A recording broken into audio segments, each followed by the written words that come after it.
What's up, folks? I like to catch good ideas in the moment, so here I am in my Jeep. Just want to give you a few tips for negotiation.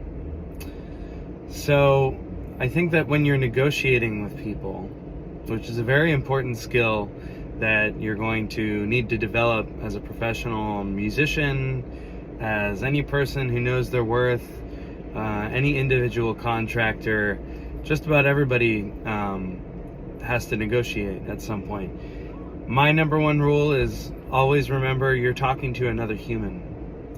You're talking to somebody with feelings and needs and desires just like you. And that goes for especially the emotional aspect of negotiation too. It never pays off to come into a negotiation with too much attitude or too strong of emotions. It always helps to be empathetic, even if you are the one in the smaller, lower disadvantage kind of situation. Especially then, you want to be more empathetic to the other person's needs and where they're coming from. Especially if you're dealing with somebody who might be quote-unquote stingy or tough to deal with. I find that this is actually the most important time when you need to exercise some compassion. Why is it that they seem like they're pinching pennies? And can we find some compassion in us for those people?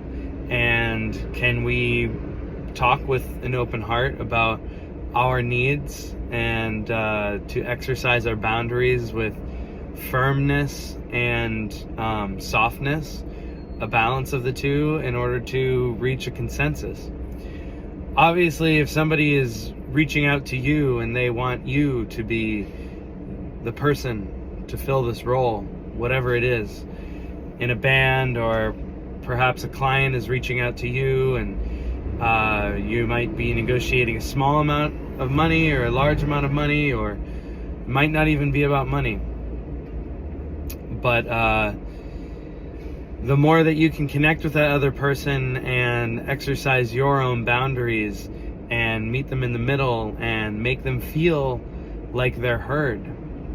Sometimes you might be dealing with a very difficult person, and as long as you can let them know that you hear them, you don't have to agree, but as long as you repeat what they say back to them and let them know that they are heard, and this can facilitate some softness in a transaction. It can facilitate more of a mutual understanding. And some of the best business deals that I've worked out are with people in circumstances where we don't see eye to eye, but we can respect each other because we're both firm on our boundaries. And they say, you know what, it's not going to work out this time, but I respect you more that you held your ground.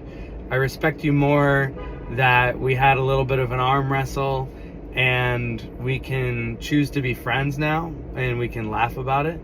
And next time we can come to the bargaining table with a little bit more of that respect.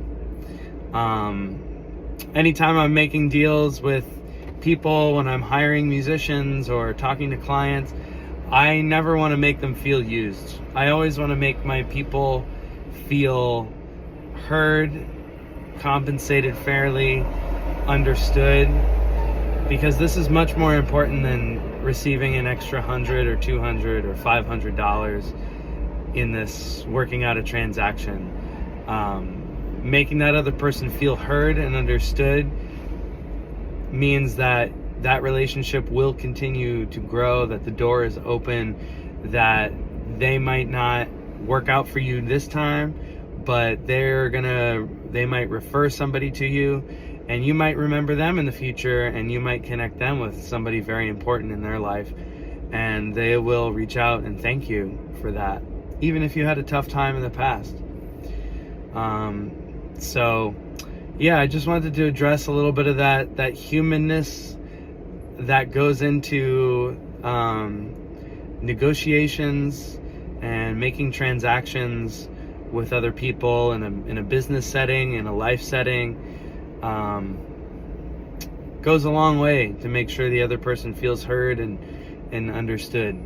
And yeah, thanks for listening.